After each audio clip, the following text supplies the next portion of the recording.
Good afternoon and most welcome to Heidegger 880. We are presently sitting in the middle of Gothenburg at the famous Trädgårdsföreningen, and this is a replica of the famous glass house in London constructed during the reign of Queen Victoria. And this is called the House of Palms, Paluduset. We're sitting right next to palm from the Canary Islands. And oddly enough, this is a rather interesting thing. Only a couple of decades ago, the Canary Islands were declared a continent of its own. And that was because it has its unique climate, it has its unique fauna, but it also has a unique geology. And it doesn't share that with a continent, neither of Europe, America or Africa. It's completely unique, and so are its plants. Some of them are very strange, and I remember visiting the biggest island, Gran Canaria, and on top of that it was very cold. Apparently some seasons there even can be snowfall, but there were weird plants that didn't have water coming through the roots. Instead they took the water from their spines, their, so to speak, leaves. Really weird, because there were never any rain on top of the mountain, just mist and cloud. The thing I'm going to talk about today is very similar in the context of Gran Canaria or the Canary Islands. It is completely different, and its difference is so clear that it has oddly still not been noticed. And this is our special treatment of what is absence. This is the other mirror side of absence, or the partaking between absence and presence, or rather I should say the other side of the metaphysics of presence. What is metaphysics of presence doing? Well, it is prioritizing a specific time, that's the now, present, but is also very much into prioritizing here. It's both spatial and temporal.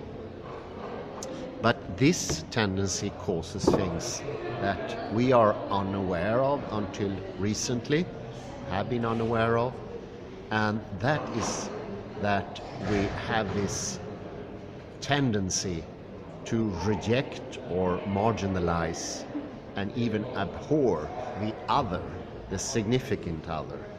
Well, as you already guessed, I'm trying to have a very, very nice and easy segue into next lecture, which is going to be about Levinas. He speaks a lot about the other.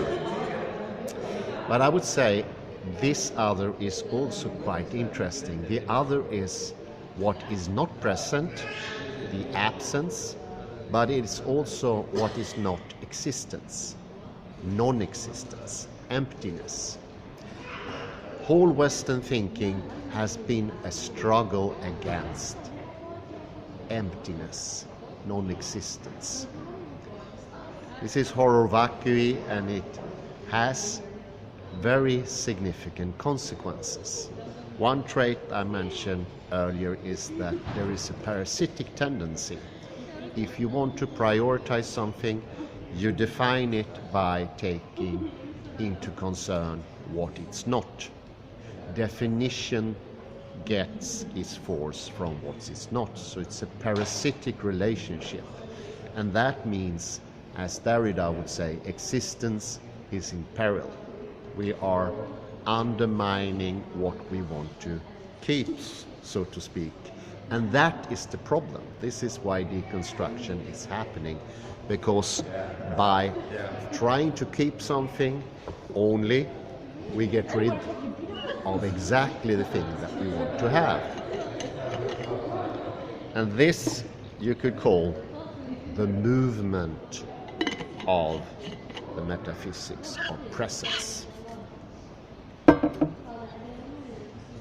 This is something that has been with us as long as human beings almost, but at least somewhere between 700 to 500 before Christ, this tendency got really strong, and it has influenced our thinking, and it became the idea that you should discuss what exists, but not why it exists. And that's the forgetfulness of the ontic question, ontology. Bringing emptiness into the scheme makes the ontic question once more viable and pertinent. It makes it possible once more to actually go into the existence questions. And we also gain those things that we get rid of once we stop, so to speak, marginalizing the big other. We need to approach the other, get close to it. Let's see if I can raise it a little bit. A little bit. Yes. Raise. Oh, I sorry. To get it closer to us. And this is the act of presencing. When we get into the action, we are intimate with what is happening. And we gain loads of things. Derrida mentions things like permanence, we gain continuance. Our lack of awareness and direction is caused by this movement, this striving, this longing, this inherent lust for absolute presence. And every time we try to get into presence, we undermine existence, permanence, and even our own selves more and more and more. And this is, of course, something that happened to Plato, something he often complained of, that the world looked bland, he couldn't make himself understood. His whole career went downwards, except for philosophy. He did not manage to rule Syracuse, mainly because he had left reality. He knew it somewhere, but his striving took him even further and further away. It is actually very similar to what an alcoholic would do. When he wakes up in the morning having a terrible hangover, maybe he's so shaky he can hardly move. What will he do? Well, he would cure himself with yet more alcohol. And alcohol is the cause of the problem. It is being made worse. And I would even say, I came up with an even better metaphor here. Those poor people who get lost at sea, one of the reasons they die prematurely, it is because they can't stop the temptation of drinking the water that's around them.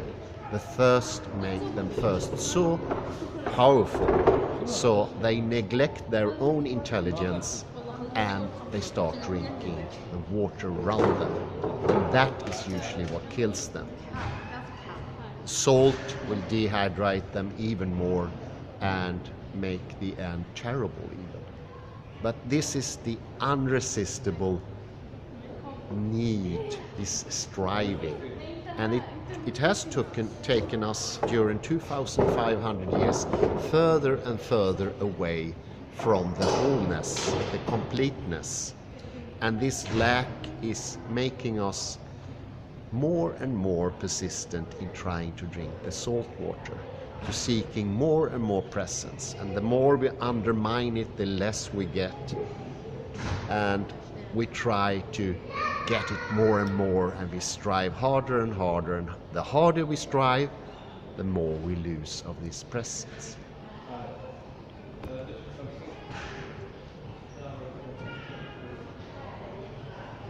In this case, I would say it's very fitting with the phrase, only knowledge can set you free, because this takes understanding. And lack of knowledge will make you still go on the path that doesn't lead anywhere, but knowledge will enrich you, make your life whole again. And this is the deconstruction of one's own life system. And it also takes you away from the bias of the presence. Because the metaphysics of presence says that something exists, not how. So you jump a step, so you don't have any choice anymore. It is sort of a fixation. And this could be compared to that you, for some reason, really think that person has a certain view and you can't let that go. And it maybe takes a time to realize that, and maybe by the time you realize it, it's too late. This is the same thing. Jumping one step and starting with existence leaves you choiceless with what is already established.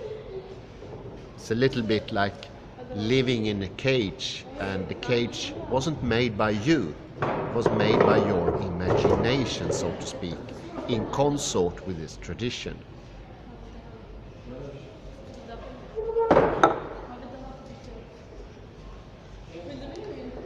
Inviting emptiness and the other and the non-existence and absence will make you less tense, both spiritually, mentally and physically, because it's this insistence of existence that make me tense. I give a certain delimiting line to my own body, and I say existence is within that line, not without it. That creates tensions immediately.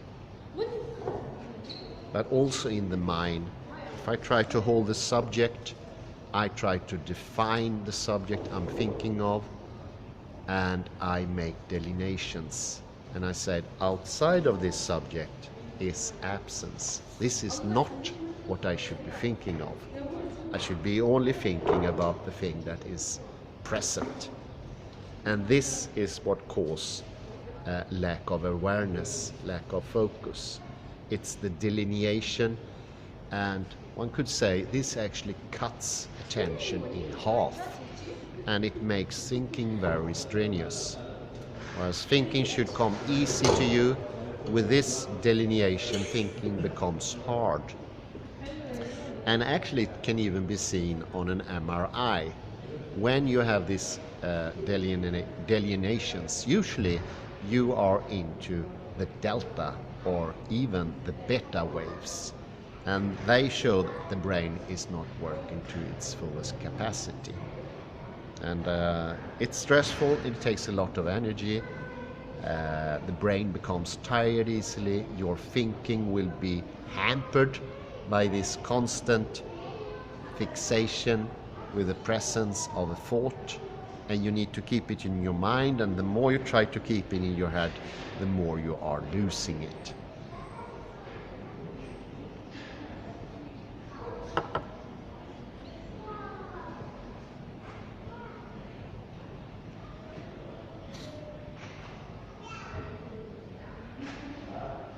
And how do we sort of loosen up these delineations, borders? Well, it's not a good idea to attack them, and by attacking them actually we make them even stronger. Knowledge is here very important. Knowledge will enlighten the areas, because you could see the delineations, the borders, as a certain lack of knowledge. Compare it to the amnesia. A lack of knowledge, once you understand that we already established existence, you get the knowledge to be able to look at instead the Seinsfrage as it is. You can look, how does anything come into existence? And that's the more important question. You get there by knowledge, by understanding.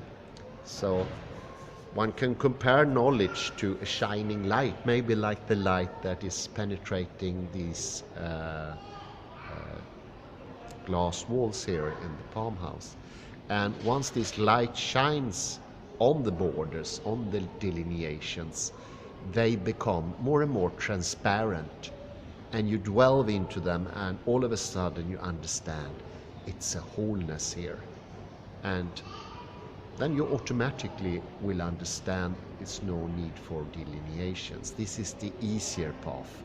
And in this way, you also become much less biased. You don't have a preemptive idea of how things are, because the ontic way, you're already halfway into deciding how is existence instead of how it come to be.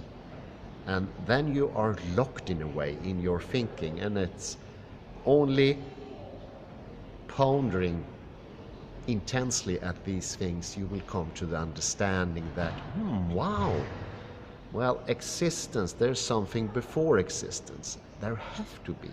And then you understand that both emptiness and existence are playing a participating game, and it's happening at the same time. And trying to get rid of one of the components will make the play not work quite well. It will not be participation, will not be a co-joined force anymore.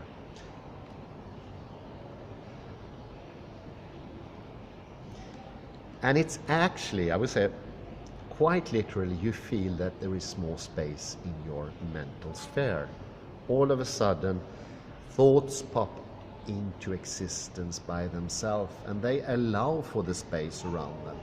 But the space around them is not there to delineate them. It is helping the thoughts to really be existing. And all of a sudden, you don't have to keep the thoughts, because they linger on still. Without the effort, they are there permanently. And I think this reminds me of a person I once know who said he never forgot anything, well, until he was 30, 35. And he never sort of made an effort to remember. It was always there with him, but all of a sudden he lost the capability. And I think in that process he really tried to remember maybe in this existence way, with an effort. And that took away the chance of really getting to the memory. It's better to do it indirectly, and probably that's one of the reasons why memory training is so good, because that makes you you don't have to try anymore. It comes to you. I read something from the Swedish memory master. He actually won the World Cup a couple of years ago. His name is Mattias Ribbing, and he actually suffered from a really bad memory, but after training it, everything comes to his mind with great ease. It's only when he goes into the toughest of the toughest things, when he has to remember 300 numbers on a row, that he has to put in a little bit of effort. But he says the effort he puts into thinking now is nothing compared to what he used to do when he had his bad memory. It's nothing compared. And actually the brain consumes more energy if you have this lack of awareness, lack of good memory. And it's the stress function in the brain, and it tears down the brain quite literally. So you see, this has effect on so many different levels. And all of a sudden you understand that the levels are also co-joined. Maybe a little bit like when we were talking about a leaf of a tree. That time we were talking about the fern, the ormbunke. And I even remember it was örnbräken in the yard of Sune Hilmert. It repeats itself on every level, from the biggest level, perceivable level, sent to the next level, sent to the next level, then to the next level. And it's called iteration. Actually a word oddly enough used by Derrida himself. And I don't think I don't know. Did he get it from fractality? I seriously doubt it. But it takes a similar function there. And iteration means a sort of a dissolvement of the idea of levels. They still exist, but they are interpenetrative. So all levels come together in some kind too. And that also makes all levels important. There is not a final level. There is no final level of time. There's no final level of space, like Newtonian space. But neither is the final level of knowledge. It doesn't really make sense once you start talking or understanding fractality. One level does not really exist. And being tricked by one level, I think it's very similar to the metaphysics of presence. It's the idea that there is only one level, one presence in here. And that could be anything. It doesn't have to be the well-repeated Cartesian coordinates. It could be something else. But it's more the stuckness on only one level. And it doesn't really fit with the openness that space has.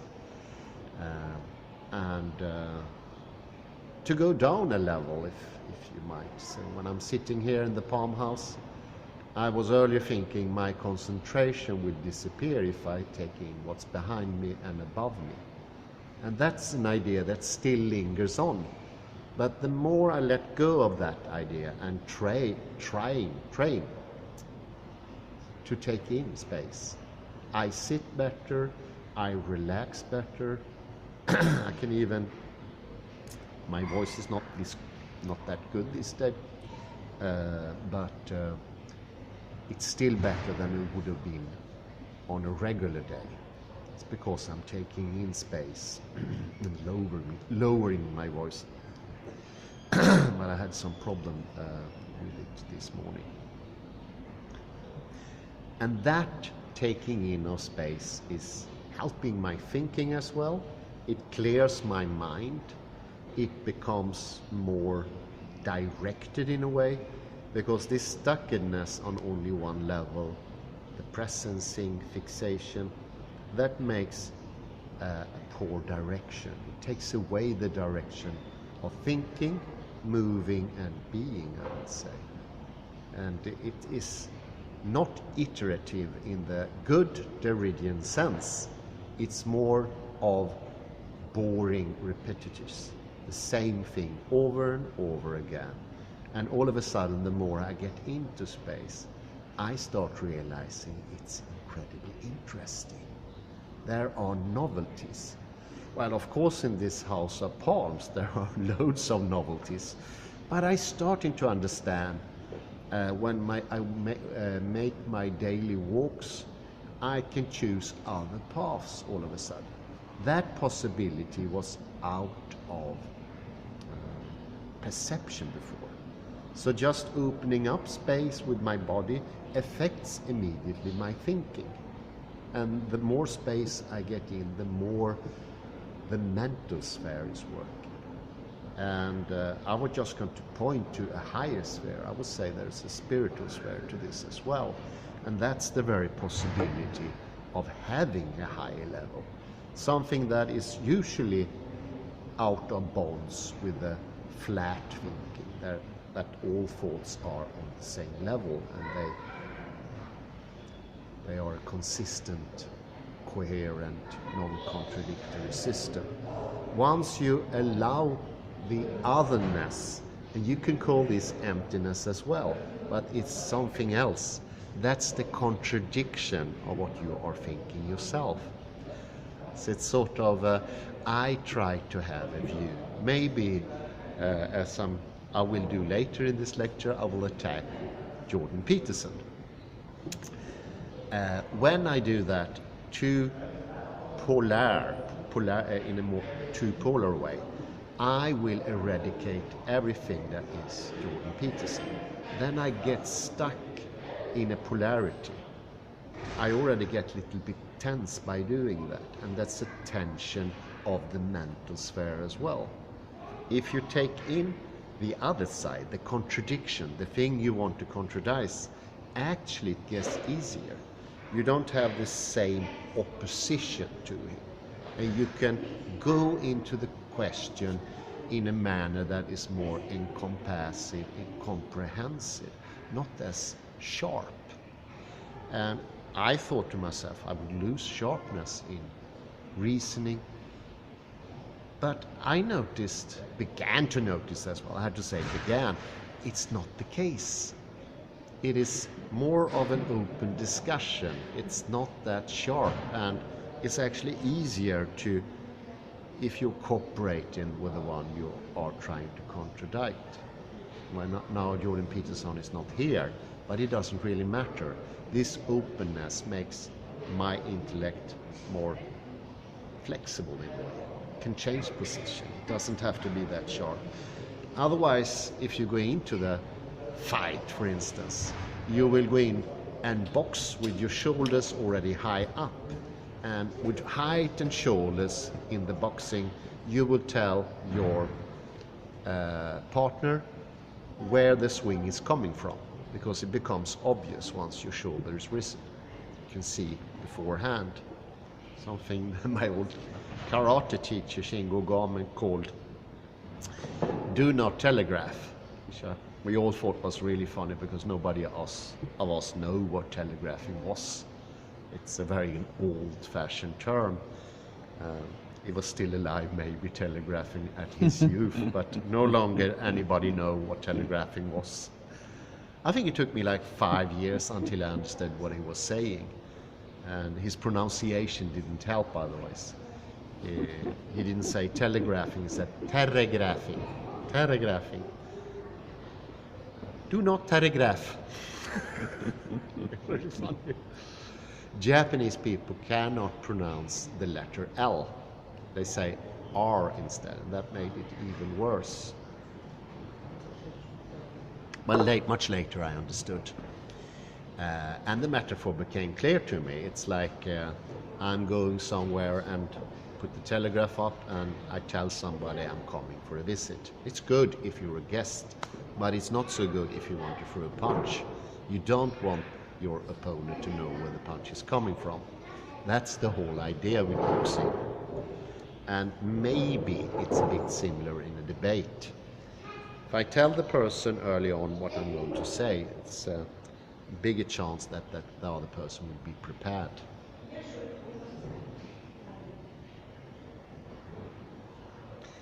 This, I would say, has opened up my understanding for the Seinsfrage. I've been thinking about that for a rather long time, but until the mirror, it didn't open up to me. Now I clearly understand what it is about, and that's a deeper understanding. And it could have been my understanding before was just a couple of lines, and they had absence around them, and they were defined. And if somebody asked me what is that question, I try to focus my head and make the delineation sharpest. But now I know it in my whole system at more levels, I would say. It's more iterative now. I know it by my body a bit. And that was helped, could only be helped by a gestalt, something that was part of experience. And experience is also knowledge in a very certain way. If you experience something, that could actually lead you to fuller understanding. So this massive trope, I would say, is absolutely necessary, and also the very thing that the trope of the mirror can be taken in so many different ways and infinite ways. Rodolphe Gasquet, he only mentions around 20 different. Many of them are completely contradictory to each other, which is important. because reality in itself is contradictory. The mirror in itself lends itself to descriptions that actually contradice each other. And this is part of the understanding of the mirror. And oddly enough, the Necker cube, which I was playing around with before, that would never have done the trick for me. The Necker cube wouldn't be able to do that, because I think it's a general conception. If you see the Necker cube, at least for the majority of people, 90%, I would say maybe there's 10% could have a good use of the Necker cube. It doesn't look to be something of the world. It seems so constructed. And it actually was discovered in the 1860s. So it is a discovery, it's a new thing, and it's rather hard to understand. Whereas a mirror has been around for ages. Even looking into a lake or a pond that is very flat, you can have a mirror reflection. So it's not so difficult. The only bad thing with the mirror, it has so many different descriptions, whereas the Necker cube has two only, which makes it maybe in that circumstance a bit easier. But this also shows, to knowledge there is yet another level. It's not only about understanding, it's about didactics. How is it presented? And this is, in the eyes of Socrates, that was something completely unnecessary.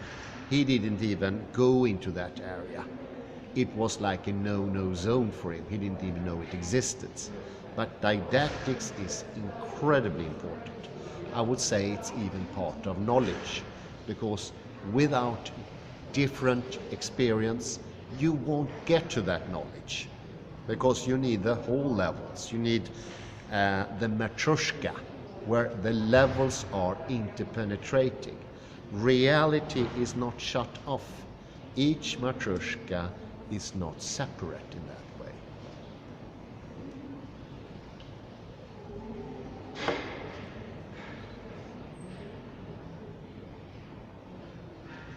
And here's another thing. Existence needs absence. It needs emptiness to get the potentiality for existence. This is in quantum mechanics, the quantum field. Quantum field could be said to be a sort of emptiness, but the quantum field is responsible for all that exists, no matter what, even if it's a cup, my own body, or my fingers. They all come from this emptiness. And the same goes for thinking. If I'm trying to make myself too consistent, too non-contradictory, I will block out things. I will create polarities. And this is something I thought about this morning.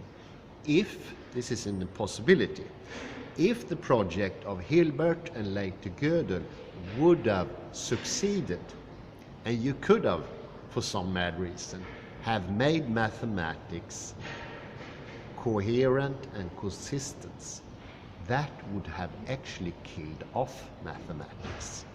It would have strangled mathematics. And that really shows the need for taking in the absence, the otherness, the non-present and non-existence. Because in a completely consistent and non-contradictory system, you don't have any movement. It's a deadened system. Oddly enough, these coincide exactly what Edward de Bono said about thinking.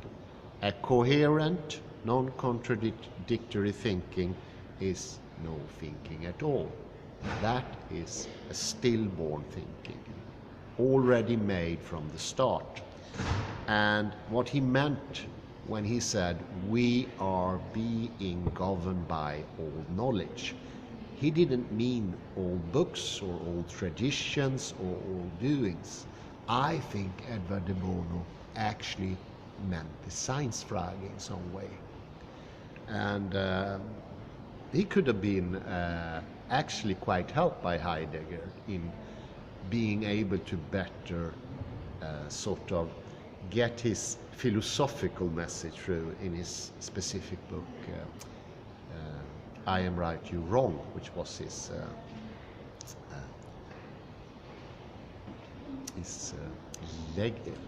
legislator. Magnus Opus. Magnus Opus. Magnum Opus. He was the most proud with that book because that was supposed to bring his philosophy to all other fields. The other 68 books he wrote were to teach the method. It was good in itself, of course, but this specific book was to open the eyes for humanity and see that stuckedness in only one area actually kills off thinking, progress, and creativity. And it's odd that these people who were so good with mathematics thought that could be a good thing, and they actually got severely depressed once they found out. You see here now, I'm raising my voice here, but you see here now how damaging this metaphysics of presence is, and how hard it is to approach, because it's not possible to attack it head on. You can't criticize it because that makes it even stronger.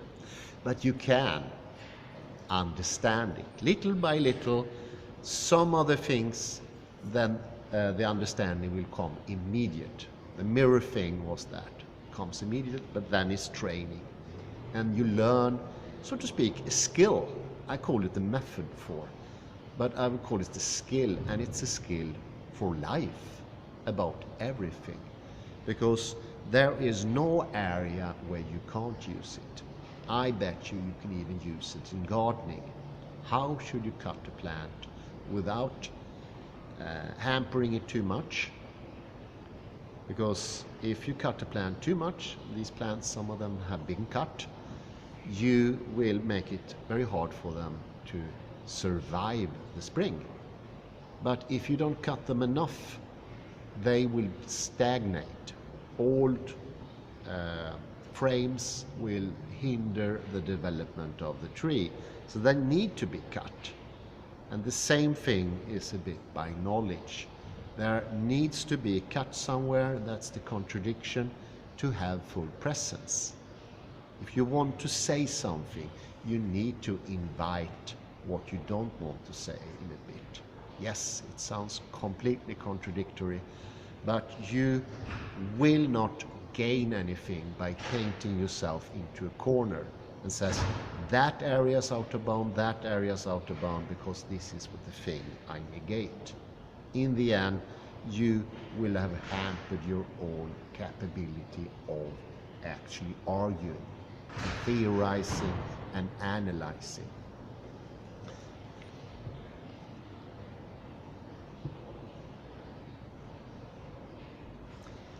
And there is another thing that is most interesting.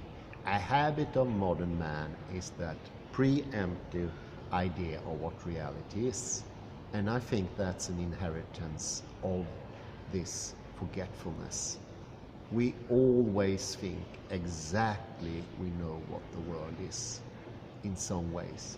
Some people are even more certain than other ones. Like one person who once said, I just need 1 million cameras and I will realize the whole world. That's one way of completely not understanding anything about reality. It's a bit like you think reality comes in million different bits. How would that understanding be possible? How could it fit the head? How could it fit your thinking? But in this way, fractal thinking, when you think a thought is actually fractal, it can contain enormous amount of information. Enormous amount of information. Whereas a line that goes this way, this thought line, because it's impossible, that doesn't contain much information at all. It is the iterations that has the information. And then you understand that knowledge is also a movement. It's a direction. It makes you more powerful, sounds too horrible a word, but it makes you more forceful, more going with the prana or the ki, because enlarging the space is what gives the key. It makes it possible for the energy you block out by these barriers of not knowing. It blocks out the energy. Once you take it out, you get the energy. In some of the movements, I can actually feel this energy coming to me. It's an opening up of space. And the quantum field, the place I'm going to end this introduction, so to speak, of the next lecture, the quantum field is the most energized part of reality. And it has the potentiality for all existence, but also for all non-existence. They go hand in hand. And once you understand that, you understand that the ontological question contains both existence and emptiness at the very same time. And that is the reason emptiness really can be emptiness, and existence really can be existence. But if one of those in the couple are not allowed, you will lose them both. That's the paradoxical nature of deconstruction. So thank you very much, and goodbye from the House of Palms. It's getting a bit chilly.